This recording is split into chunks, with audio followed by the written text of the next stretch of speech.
Newcastle for Alexander Isak. Liverpool's stance effectively now is that unless Newcastle look to drop their asking price for Isak, then Liverpool aren't prepared to bid any further. At the same time, of course, Isak has been training away from the first team group at Newcastle, while Arne Slot is about to lose one of his forward options as well. So what chance is there of reopening talks and finally bringing Isak in as a ready-made replacement, if you like? Slot's response typically gave little away. As you know from me, and I think every manager works like this, you never talk about players that are not yours. So we are very happy with the squad we are having. And there's every reason to be happy about that because we won the league last season. Okay, players left, but we've brought players in as well. And youngsters are doing good.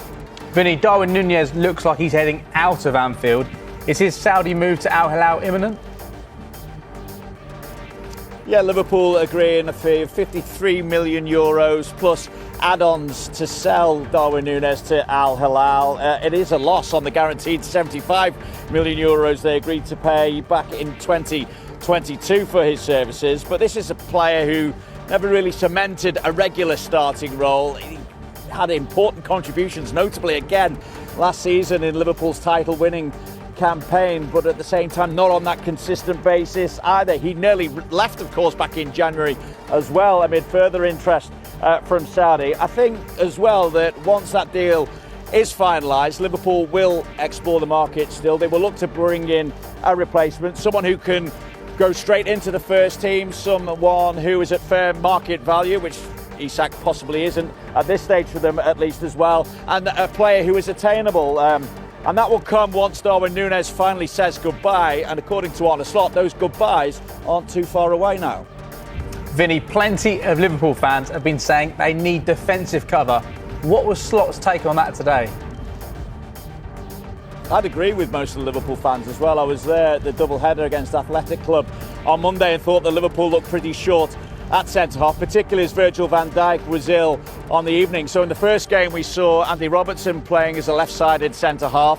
In the second game we saw Endo playing as a left-sided centre-half, that time partnering Ibrahima Konate. Konate was effectively the one fit senior centre-back that Liverpool had available to them on the night as well. So with that in mind, does Slot feel that he needs to bring in reinforcements in the centre-half area, even taking into account the fact that someone like Ryan Gravenberch can act as a makeshift centre-half as well? You forget to mention Joe Gomes. Unfortunately, he has a minor injury at the moment, but he will be back with the team very soon. So we still have numerous options that can play there. But as always, what I always say, it's the same boring answer as with players that we might bring in or not. I'm really happy with the players we are having,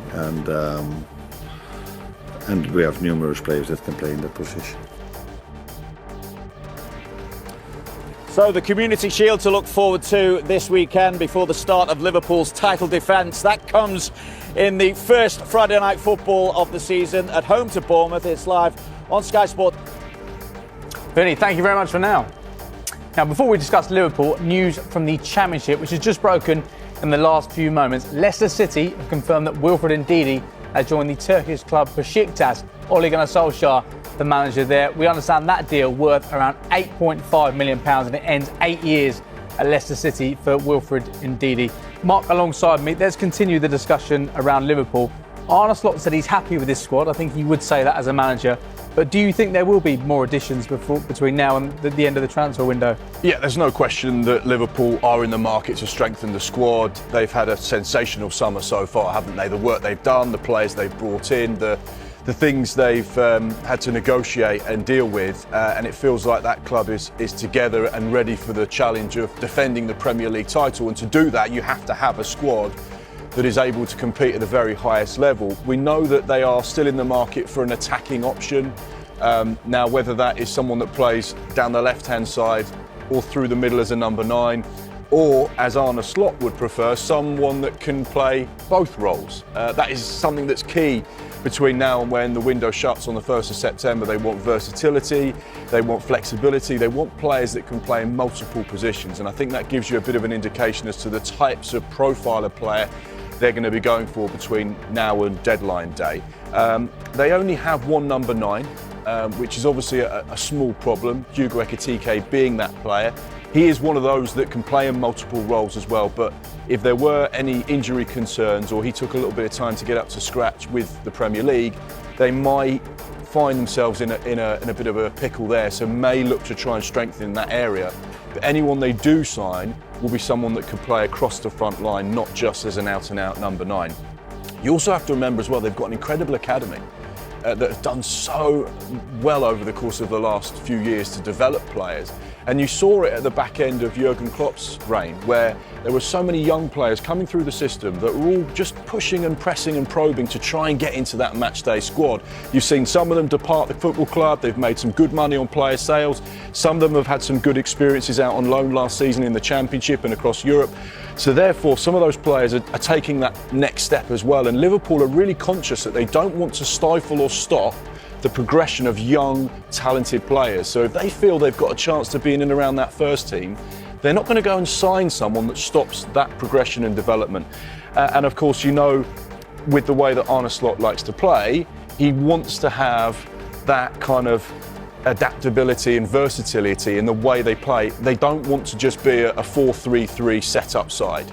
Sometimes he might play 2 10s, he might not play a 9, sometimes he might play 2 up top, which is something Hugo Ekitike can do. And that's something that's key. Arne Slot wants to keep everyone guessing about how he's going to line up and the players he will use in what position. We do know, and Vinny O'Connor touched upon it there, one key area of concern, one key area they do need to strengthen is at centre-back. They are short off the back of selling Jarell Quansah to Bayer Leverkusen.